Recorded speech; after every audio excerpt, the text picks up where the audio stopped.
விதி எப்படி விளையாடி இருக்கிறது பாருங்கள். யமலோகத்தில் யார் இவரை கதை திரைக்கதை எழுத வசனம் எழுத அழைத்தார்கள் என்று தெரியவில்லை. அங்கே சென்று போய் இவர் மனு தாக்கல் செய்து விட்டாரே. இங்கே எழுத்தாளர் சங்கத்தில் நிற்பதற்கு மனு தாக்கல் செய்வார் என்று நினைத்தால் அங்கே போய் மனு தாக்கல் செய்து விட்டார் என்பதை எண்ணிய போது மனது தாங்கவில்லை. அவர் ராஜேந்தர், நீங்கள் நானும் சேர்ந்து ஒரே சமகாலத்தில் இருந்தோம்.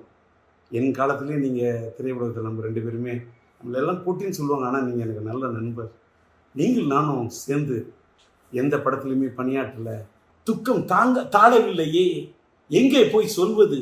அதனால் நீ மறைந்து விட்டாய் என்ற செய்தி கேட்டவுடன் அது ஈட்டி போல் அது என் இதயத்தை தாக்கியது.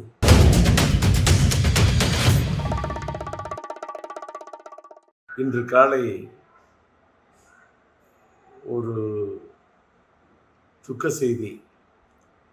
என்னோடு சமகாலத்தில் பணியாற்றியவர், தமிழ் திரையுலகத்தில் தனக்கென்று ஒரு தனி முத்திரையை பதித்து தனி கொடி நாட்டியவர், என் இனிய நண்பர், எழுத்தாளர், இயக்குனர் கே. பாக்யராஜ் அவர்களால். அவர் மாரடைப்பால் மறைந்து விட்டார் என்ற துக்க செய்தி என் காதுக்கு எட்டியது. கவலை என்னுடைய மனதை போட்டு வாட்டு என்று வாட்டியது. காரணம், சமீபத்தில் தான் அவருடைய 50 ஆண்டு காலம் அவர் திரையுலகத்தில் பணியாற்றியவர் ஒரு பொன் விழாவை காண்கிறார் என்று அவருக்கு ஒரு விழா எடுத்தார்கள். அந்த விழாவிலே அவரை பாராட்டுவதற்கு எண்ணற்ற பேர் வந்திருந்தார்கள். நம்முடைய சூப்பர் ஸ்டார் ரஜினிகாந்த் ஐயா அவர்கள் வந்திருந்தார்.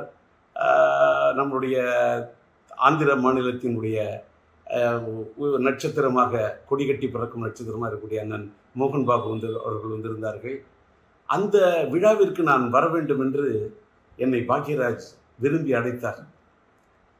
நான் சாதாரணமாக இப்போ எந்த விழாவுக்கும் போகிறதில்ல, தவிர்த்திருக்கேன். ஆனால் என்ன நினச்சேன்னு தெரியல.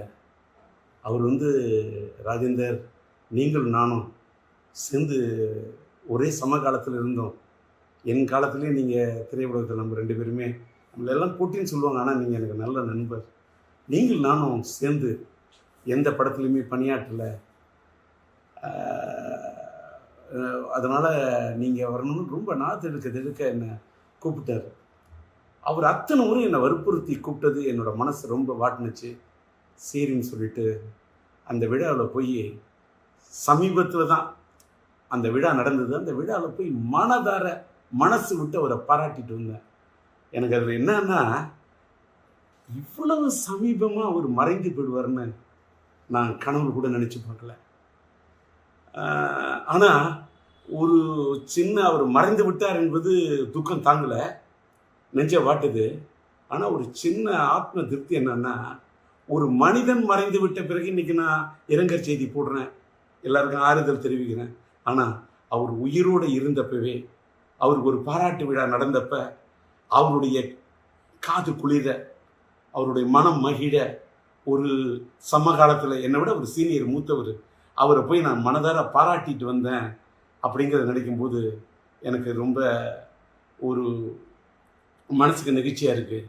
அதோட இன்னொரு நிகழ்ச்சி என்னென்னா, நானும் அவரும் எந்த படத்துலையும் சேர்ந்து பணியாற்றலன்னு சொன்னார் அப்படின்னு சொல்லக்குள்ள, என்னுடைய இனிய நண்பர் சாய் ரமணி அவர்கள், இயக்குனர், அவர் இப்போ ஒரு படம் எடுத்துக்கிட்டு இருக்கார், கன்னடத்து பைங்கிலின்னு ஒரு படம். அந்த படத்துக்கு நான் பாடல் எழுதி இசையமைச்சிட்ருக்கேன். அந்த படத்தில் ஒரு கதாநாயகனுடைய தந்தையார் கதாபாத்திரத்திலையும் தாயார் கதாபாத்திரத்திலையும் நம்முடைய கே. பாக்யராஜ் அவர்களையும் பூர்ணிமா பாக்யராஜ் அவர்களையும் நடிக்க வைக்க இருக்கிறேன் என்று அவர் சொல்லிவிட்டு, டி. ராஜேந்தர் பாடலாசிரியர் எழுதி இசையமைக்கக்கூடிய இந்த படத்தில் அவர்கள் இருவரையும் இணைப்பது என்பது எனக்கு ஒரு பெருமைக்குரிய விஷயம் என்று சாய் ரமணி சொன்னார். அந்த படத்தின் படப்பிடிப்பு நடந்து அந்த படப்பிடிப்பு நிறைவடையக்கூடிய சூழ்நிலையில் இவர் இப்படி ஒரு முடிவுரை எழுதி விடுவார் என்று நான் நினைத்து பார்க்கவில்லை. எல்லாத்துக்கும் மேலே இன்னைக்கு தென்னிந்திய திரைப்பட ரைட்டர்ஸ் அசோசியேஷன் எழுத்தாளர் சங்கத்துடைய தேர்தலுக்காக இன்று காலையில் அவர் மனு தாக்கல் செய்வதற்காக கே. பாக்யராஜ் அவர்கள் தன்னை தயார்படுத்தி கொண்டிருந்திருக்கார். ஆனால் விதி எப்படி விளையாடி இருக்கிறது பாருங்கள். யமலோகத்தில் யார் இவரை கதை திரைக்கதை எழுத வசனம் எழுத அழைத்தார்கள் என்று தெரியவில்லை. அங்கே சென்று போய் இவர் மனு தாக்கல் செய்து விட்டாரே.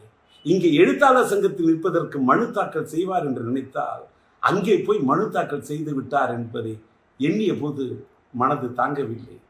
எல்லாத்துக்கும் மேல 16 வயதிலே படம், மறைந்துவிட்ட இயக்குனர் இமயம் பாரதி ராஜா அவர்களுடைய முத்திரை படைத்த படைப்பு. அந்த படைப்புலே அவரோடு தூணோடு தூணாக நின்று, தோளோடு தோளாக நின்று, அவரோடு ஒத்துழைத்து அவரிடத்தில் ஒருங்கிணைந்து பணியாற்றிய ஒரு அற்புதமான ஒரு துணை இயக்குனராக இணை இயக்குனராக இருந்த பாக்கியராஜ் அவர்கள். அவருக்கு இணையாக அத்தனை படங்களில் பணியாற்றியவர். கிடைக்கே போகிற ரயில் என்றும், புதிய வார்ப்புகள் என்றும், சிகப்பு ரோஜாக்கள் என்றும் அத்தனை படங்களில் அவரோடு உடனிருந்து பணியாற்றியவர்.